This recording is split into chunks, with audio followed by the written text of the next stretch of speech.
We all chase that feeling, don't we? That kind of drive to find the best of something. Could be coffee, a book, or, like today, the ultimate album. So today we're diving into something really fascinating, this brilliant blog series by someone called Green. He calls it his album quest, the search for the best album of all time. Just imagine, like a World Cup, right? But instead of football teams, it's music albums, all from his own library. And he took his entire think about that level of dedication. Split it all up. Random groups of 4 albums. Then, the really intense part, back-to-back listening, fierce ranking. Top 2 move on the other 2. They get sent packing. That's his phrase. It's this huge journey to find the one sonic champion. And we're jumping into episode 120 today. It's called Reading Between the Blurred Parallel Lines. It really is quite something. Ambitious is definitely the word, the sheer scale of it. Systematically going through a whole library like that. Wow. And what's really fascinating, I think, is that blend. You've got this objective process, the random groups, the rules, but then it smashes right up against deeply subjective taste, personal preference. And that dynamic, well, it shakes everything, obviously. It makes you ask that big question. How do we actually define best when we talk about music? Something so personal. Is it just critics say so? Or that feeling you get? Or maybe, I don't know, something about how innovative it was or how long it lasts. That's such a good point. And that tension, between the rigid structure and just gut feeling, that's what makes reading about each group so compelling. So for this group 120, Green had what he called a really curious group. Okay, so the contenders were Blur by Blur, Blondie's Essential Collection, Parklife, also by Blur, and Parallel Lines by Blondie. You'd think, okay, 2 great bands, some iconic albums, sounds promising. But his first take was, well, a bit muted. He said, quote, "A curious group of albums, this one, and nothing that really grabbed me." That initial reaction is pretty important, isn't it? That lack of an immediate spark. It raises a really interesting question. I mean, do some groupings just inherently pose more of a challenge? Or maybe they're just less inspiring for the reviewer. If that first impression of the group is kind of, it's almost bound to color how you hear each individual album, right? And it definitely influences the final ranking. There's a whole psychological side to this kind of personal album quest. Oh, absolutely. It sets the stage, doesn't it? So, okay. Despite that initial lukewarm vibe for the whole group, one album did manage to cut through. It claimed the #1 spot for Group 120, Blondie's Parallel Lines. Green gave it specific praise. He highlighted its Bolshie opener, Hanging on the Telephone. Yeah. Plus, other massive Blondie tracks like Picture This and Sunday Girl. And here's where it gets interesting. The sheer power of a strong opening track and those hits everyone knows and loves, they clearly made a big impact, cutting through his initial reservations about the group itself. Right. And if we think bigger picture, Parallel Lines, I mean, the legacy is undeniable. It's huge. Those songs you mentioned, Hanging on the Telephone, Picture This, Sunday Girl, You Could Have Heart of Glass, obviously they're classics for a reason. They really hold up. It wasn't just that they were catchy. The album did something. It blended that punk energy with pop smarts, a bit of new wave cool, kind of reshaped what pop music could sound like back then. And that description, Bolshie opener, that fits perfectly. Bolshie isn't just the lyrics. It's in the drums, that driving beat, the sharp guitars. And Debbie Harry's delivery, so confident, almost defiant. It grabs you right away. That attitude runs through the whole album. Confident, energetic, totally unafraid. That's why it's still so influential. Yeah, that Bolshie description really nails it. So from Blondie's confident win, we move to Blur. Coming in second place and making it to the next round was Parklife. Green take. He said it shows some decent pop and importantly includes the iconic title track. So it got that second spot, advancing, even though Green wasn't blown away by the group overall. Which is interesting, right?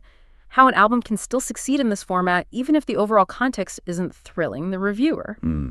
It does make you think about what makes a title track iconic. Is it just radio play or critical acclaim? Or does it somehow just capture a moment, the essence of the band or even an era? Parklife, the song definitely did all that, didn't it? Became a real Brit-pop anthem.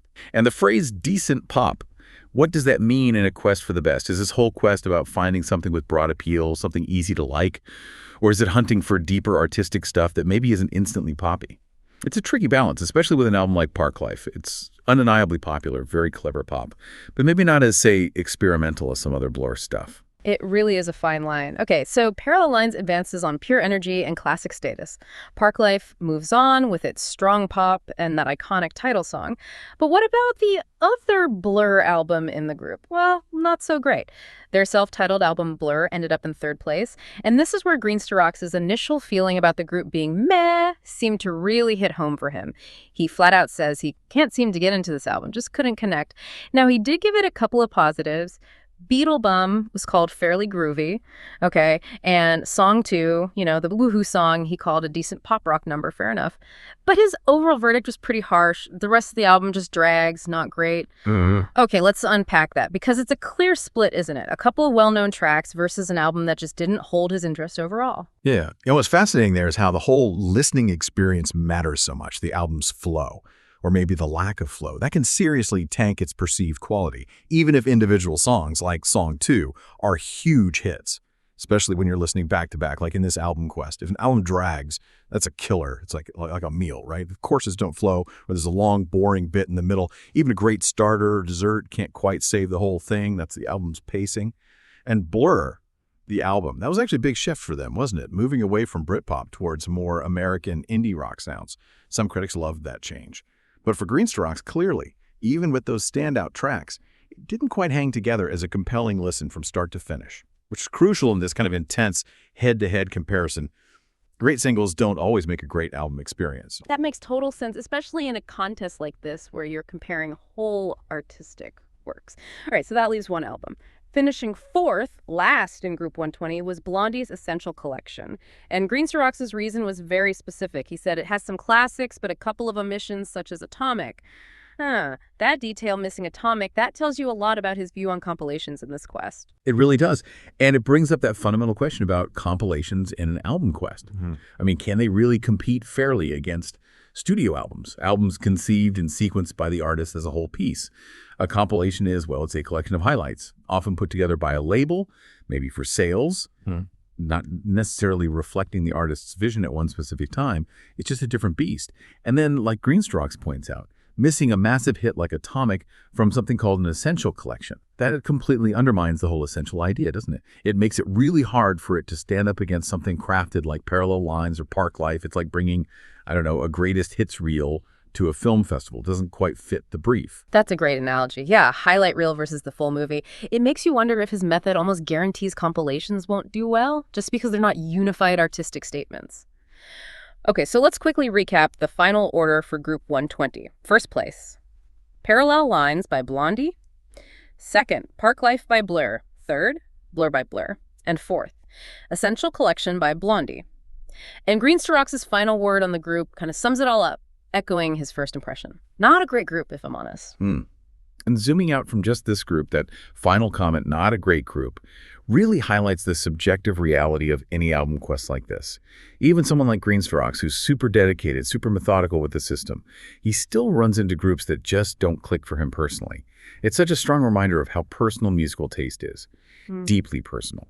What one person hails as a masterpiece, someone else might find just all okay. Or even, like you said about Blur, a bit of a drag. It shows that best is almost always in the ear of the beholder. Even a structured quest can't completely escape that personal filter.